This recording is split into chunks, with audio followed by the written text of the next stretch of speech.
Fora TV. The world is thinking. Let's go back to that example I gave at the outset of cash for good grades or for reading books. Why hesitate to pay a child for getting good grades or reading a book? The goal is to motivate the child to study or to read. The payment is an incentive. And economics teaches that people respond to incentives. While some children may be motivated to read books for the love of learning, others may not. So why not use money as a further incentive? Two incentives surely work better than one, the economists might argue. But is that right? Or might it be that the monetary incentive undermines the intrinsic one, leading to less reading rather than more? Or to more reading in the short term, but for the wrong reason? So what begins as a market mechanism may become a market norm. And the worry in the case of paying kids to read is that we may be habituating children to think of reading books as a way of making money. And that might erode or crowd out or corrupt the intrinsic good of reading. Now, is this the way the world works? Well, here's an example that suggests maybe sometimes it is the way the world works. There was a study of some Israeli child care centers. Offers a great example of this. The centers faced a problem that is familiar enough. Parents coming late for the pickup of their children.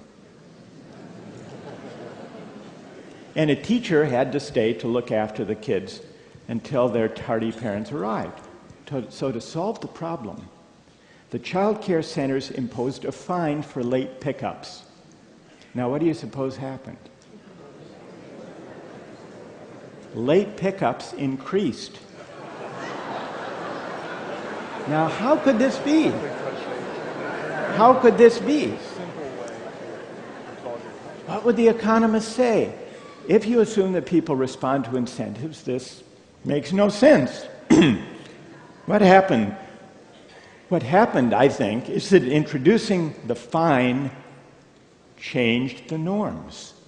Before, parents who came late felt guilty. They were imposing an inconvenience on the teachers. Now, parents considered a late arrival a service for which they were willing to pay. So rather than imposing on the teacher, they were simply paying her to stay longer. So this shows how market norms can crowd out non-market norms. And it can happen in education, it can happen in child care centers, it can happen with refugees and with immigrants and with military service, which is why we need to think hard about where the market should govern and where letting the market in may erode or damage or degrade or corrupt values that are higher than markets. When we as a society decide that certain goods may be bought and sold, what we are deciding is that those goods are properly valued as commodities, as instruments of profit and use. Whether they are cars and toasters, which are properly commodities, or whether they involve citizenship, or refugee asylum, or teaching children to read books. But not all goods are properly valued as commodities or as objects of use. Some, such as human beings, are properly valued as persons, worthy of dignity and respect.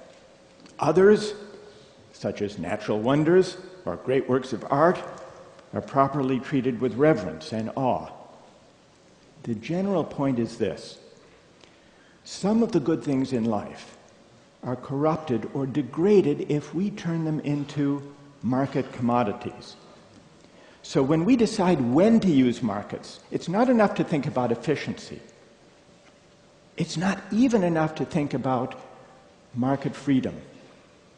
We also have to decide how to value the goods in question, be they health, education, national defense, criminal justice, environmental protection, and so on. These are moral and political questions, not merely economic ones. And to decide them democratically, we have to debate case by case, just as we've begun to do here, the moral meaning of these goods and the proper way of valuing them. This is the debate that we didn't have during the age of market triumphalism. And as a result, without quite realizing it, without ever deciding to do so, we drifted from having a market economy to becoming a market society.